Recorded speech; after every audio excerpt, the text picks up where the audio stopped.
Hello, this is Josh, and we're going to be doing a road trip down to Seward. We have not done a road trip yet on this car. This is kind of new. We just got this car about 2 weeks ago, and we've just been driving around town, and so we wanted to see how well this car would do in the wintertime. Outside, it's about 28 degrees or so. It's a pretty nice day, but it's still wintertime. It's like, I think it's like, what, March 4th?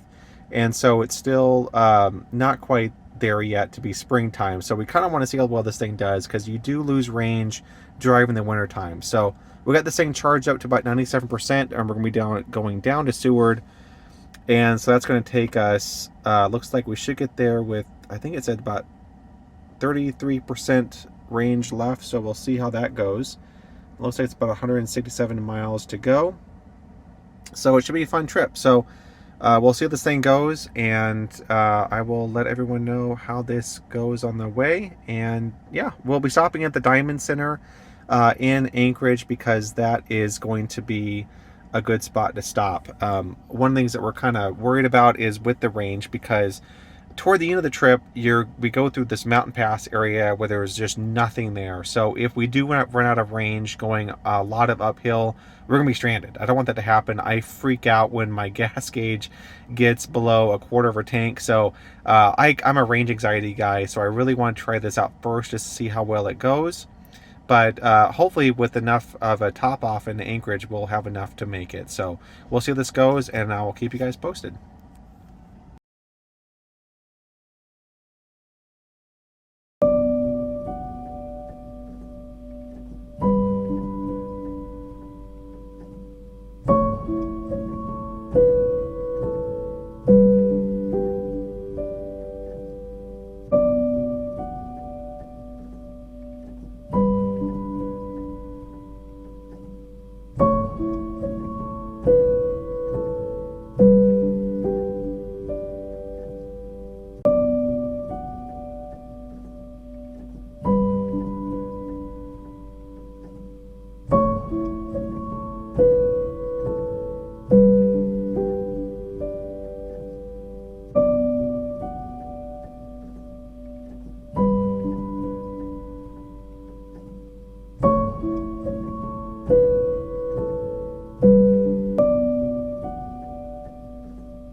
Okay, it's about 6:04 p.m. We just pulled into our hotel here in Seward. It's gorgeous out here. Light snow with 32 degrees. Can't complain about that at all. We did pretty good. So we traveled a total of 170 miles. We got 299 watt hours per mile of efficiency, so we're doing pretty good.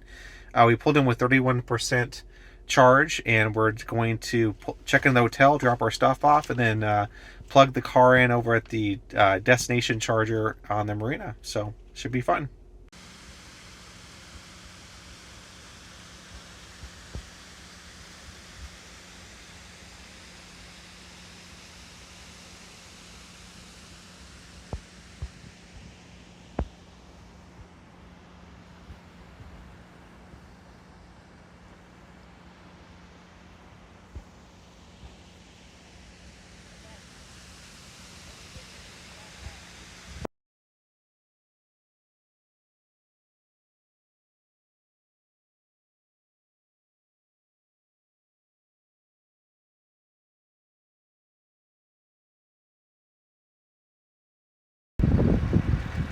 It is absolutely gorgeous here. This is the charging station at Exit Marine, nicely provided by them. Let's get the car charged. Got to about 97%. Unplug and go on a merry way. Okay, just got into the car, walking in the cold from the hotel. It's a little windy outside, a lot windier than normal, so made it a little bit colder. But we got the car charged up to 97%. We just left it charging all night because it's a destination charger, so it takes a couple hours to charge up all the way. But it was very comfortable, and yeah, now I'm going to go pick up my my wife, my son, and the car is at about 97% right now, and that shows we'll get home with... if we left right now, we would get home with about 23% charge. But we are going to be driving around Seward a little bit, trying to enjoy the town. So we'll probably get home with more like 10%, I think. But we'll see how it goes. And we're going to go to the Sea Life Center, check that place out, and hopefully just find some cool things to do. So as you can see, this is the combined going to Seward and returning. So total trip was 363 miles. We used 115 kilowatt hours, and we used 317 watt hours per mile on average. I will say that coming down there, this was at 299. So we did a lot better coming down, maybe because you go uphill pretty steeply at first, and it's kind of a long coast downward. Whereas as you keep going back, it was 169.3 miles, basically 170. And we used 331 watt hours per mile on average to return. So definitely not as good coming back. We used more mileage than I thought we were. We even had the temperature set to 65 degrees. The fan was set to 1. So we were doing everything we could to keep the car running efficiently. We were going exactly the speed limit. So most of it was 65, some 55, depending on the zone. But overall, it was really fun. So look forward to doing some more road trips here in the future, and I'll definitely keep you guys posted.